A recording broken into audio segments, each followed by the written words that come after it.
କିଛି ଲୋକଙ୍କ ପାଖରେ ଟଙ୍କା ପଇସାର ମୂଲ୍ୟ ଏତେ ବେଶୀ ହୋଇଯାଏ ଯେ ସେମାନେ କେବଳ ଟଙ୍କାକୁ ହିଁ ଚିହ୍ନିଥାନ୍ତି।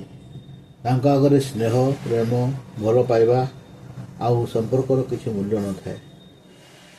ଭୁଲ ଯେମିତି ମଣିଷକୁ ଶିଖିବାକୁ ସାହାଯ୍ୟ କରେ, ସେମିତି କିଛି ଆଘାତ ମଣିଷକୁ ବଦଳାଇବାକୁ ବାଧ୍ୟ କରେ। ସମୟ ମେସିନ୍ ନୁହେଁ, ତଥାପି ଖରାପ ହୋଇଯାଏ। ଚରିତ୍ର ଲୁହା ନୁହେଁ, ତଥାପି ସେଥିରେ ଜଙ୍ଗ ଲାଗିଯାଏ। ମଣିଷ ଋତୁ ନୁହେଁ, ତଥାପି ପରିବର୍ତ୍ତନ ହୋଇଯାଏ। ଆଗରୁ ଘରେ ଆତ୍ମୀୟ ସ୍ୱଜନ ଆସିଲେ କଦଳୀ ପତ୍ରରେ ଖାଇବାକୁ ଦେଉଥିଲେ। ସମ୍ପର୍କ ଗୁଡ଼ାକ ଗଛର ପତ୍ର ପରି ସଦାବେଳେ ସବୁଜ ରହୁଥିଲା। ତାପରେ ଆସିଲା ମାଟିର ଜିନିଷପତ୍ର। ସମ୍ପର୍କ ଗୁଡ଼ାକ ମାଟି ପରି ଜାବୁଡ଼ି ରହିଲା। ପୁଣି ଆସିଲା କଂସା ପିତଳର ଯୁଗ।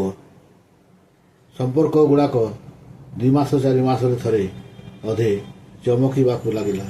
କିନ୍ତୁ ଯେଉଁଦିନ ଠାରୁ କାଚ ପ୍ଲେଟ୍ରେ ପରଷାଗଲା, ସେହିଦିନ ଠାରୁ ଅଳ୍ପ ଆଘାତରେ ସମ୍ପର୍କ ଗୁଡ଼ାକ ଭାଙ୍ଗିବାକୁ ଲାଗିଲା। ଆଉ ଏବେ ତ କାଗଜ ଓ ଥାର୍ମୋକୋଲ୍ ପ୍ଲେଟ୍ ମାନେ ବ୍ୟବହାର ହୋଇଗଲା, ଫୋପାଡ଼ି ଦିଅ।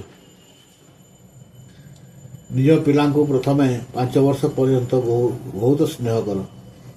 6 ବର୍ଷରୁ 15 ବର୍ଷ ପର୍ଯ୍ୟନ୍ତ କଠୋର ଅନୁଶାସନ ଓ ସଂସ୍କାର ଦିଅ। ମୋହନ ବର୍ଷରୁ ତାଙ୍କ ସହିତ ମିତ୍ରତା କର, କାରଣ ଆପଣଙ୍କ ସନ୍ତାନ ହିଁ ଆପଣଙ୍କର ସବୁଠୁ ଭଲ ମିତ୍ର ଅଟେ। ରବିବାର, ସୋମବାର, ମଙ୍ଗଳବାର ସବୁ ବାରରେ କୌଣସି ନା କୌଣସି ଠାକୁରଙ୍କୁ ଆମେ ନିଶ୍ଚିତ ମାନିଥାଉ। କିନ୍ତୁ ଆଉ ଗୋଟିଏ ବାର ଆସେ, ତାକୁ ଯଦି ମାନିଯିବୁ ତେବେ ସଂସାରରେ ଜୀବନ ହିଁ ବଦଳିଯିବ। ତାହା ସହିତ ଭଗବାନଙ୍କ ମଧ୍ୟ ସାନ୍ନିଧ୍ୟ ଲାଭ ମିଳିବ।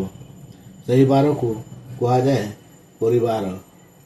ଏହି ପରିବାରରେ ଆମକୁ ସବୁକିଛି ମିଳିଥାଏ। ଯଦି ପରିବାର ଠିକ୍ ରହିଥାଏ, ତେବେ ଅନ୍ୟ ସବୁ ବାର ଠିକ୍ ରହିଥାଏ।